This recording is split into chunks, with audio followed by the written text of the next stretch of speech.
Win Music Freedom ви ја представува Мис Китен.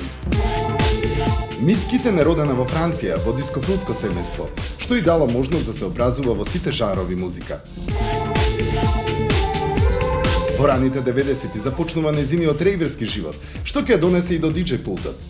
Мис Китен е изворедно талентиран диџеј. Кога се појави, стварно беше оригинална и беше супер. At the beginning, I was really into, let's say, hard techno. Jeff Mills, of course, and Robert Woods. I put them together. This one is one of my favorites. And I love this label, Metroplex. Хаус, техно и рейв културата потекнуваат од местото и од умовите и од потребите на маргинализираните, на отпадниците и на одметниците. Меѓутоа, кога тоа се разви во малце по мејнстрим култура, секако како и повеќе други убави работи во животот, стана доминирани од мажите.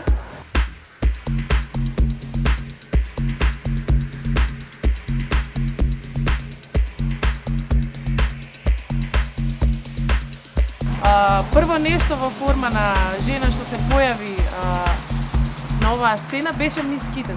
1996 година се преселува во Женева, каде покрај диџеингот почнува и да продуцира. Практично се среќам негде на крајот на 90-тите години и со таа музика која што она, да речеме, ја работеше како некоја реминисценција на музиката од 80-тите години.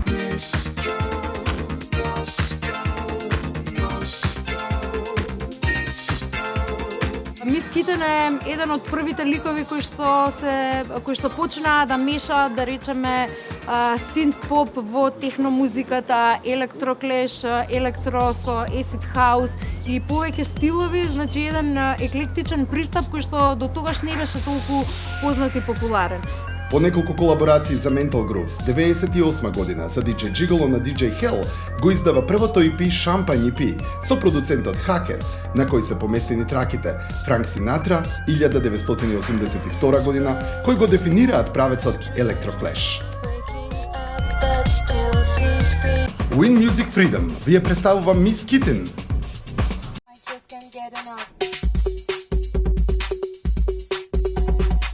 Морам да издвојам некоја плоча која вака највише ја пуштам или ја пуштав од Мис Китен, тоа е она 1982, во која што и самата набројува еден тон од своите влијанија од почетокот на 80-тите години, така да тоа ти е као некој match made in heaven, електроклеш и електронска денс музика. Она и Хакер беа, да речеме, предводници на тој звук и предвесници и во исто време, да речеме, на самиот врв на таа сцена. You know Frank Sinatra?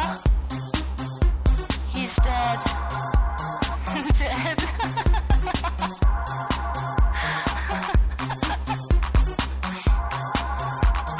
Нејзиниот прв албум со Хакер дефинитивно ја одбележа новата електроклеш ера во 2001 година, не само со својот карактеристичен ироничен пристап во текстовите, туку и во целиот синтетички музички пристап.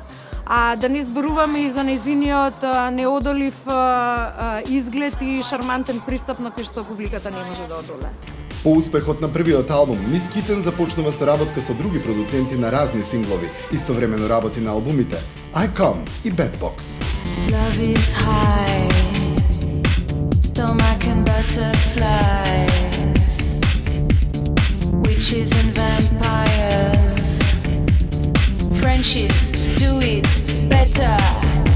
Од овој период па навака годината има премалку денови за таа да може да одговори на сите диџеј буклици.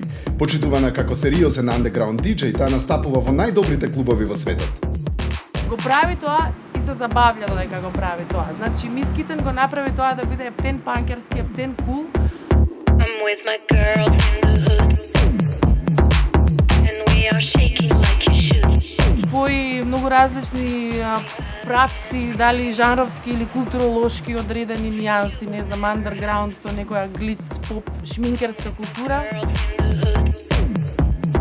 Првпат имав шанса да ја видам како диџеј неа, заради тоа што единствено така и можеше у близина кај нас у тој момент да се она фати и види. У Белград она беше со Лорен Гарние у иста вечер. Морам да видам искрен дека музичкиот избор па и генерално уопште севкупната забава она ја доби, иако нели Лорен Гарние е многу поголем и пофаца од неја.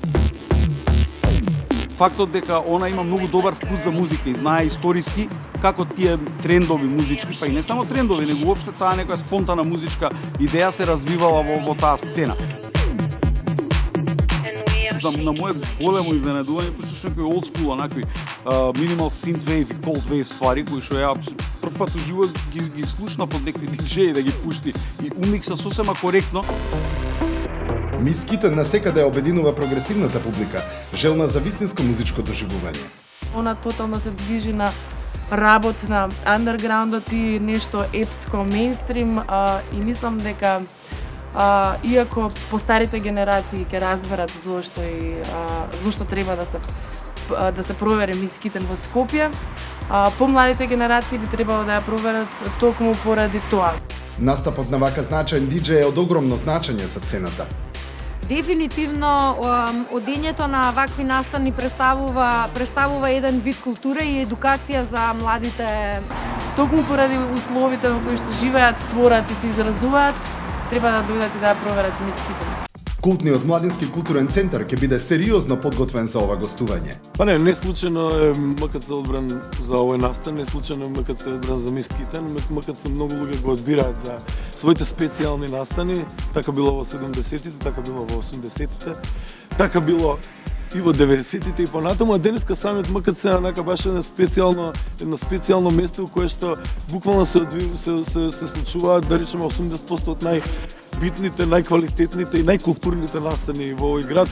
Секако журки од ваков карактер се многу потребни за младите да видат дека сцената уште живе, а не само што живее, туку и се надоградува од година во година. Тука сме ние, нели, диџеите да помогнеме и да им ја олесниме таа работа преку промоција на вакви настани и презентација на квалитетна музика. Ние сме се спремале по цела недела кога станува збор за некои возбудливи гостувања. Тогаш во Скопје беше навистина реткост и со нетрпение ги очекувавме големите имиња. Пред точно 10 години во клубче се случуваше вистинска револуција во однос на музичките правци. Во тоа време немаше диџеј, а да не пуштаат на плоча музика. Токму оваа плоча е мал дел од мојата колекција, баш од тоа време. И се надевам дека на 7 мај ќе го добија својот подпис. Мислам дека оваа еуфорија сега се повторува со доаѓањето на Мис Китен, затоа што навистина реткост е ваква силна музичка фигура да ја имаме во нашиот град. Битно е затоа што прв пат доаѓа добар артист, односно артистка во Македонија која има големо искуство во клубската сцена. Ајде, Мис Китен, те чекаме. Не пропуштајте ја, Мис Китен на 7 мај во Младинскиот културен центар во Скопје.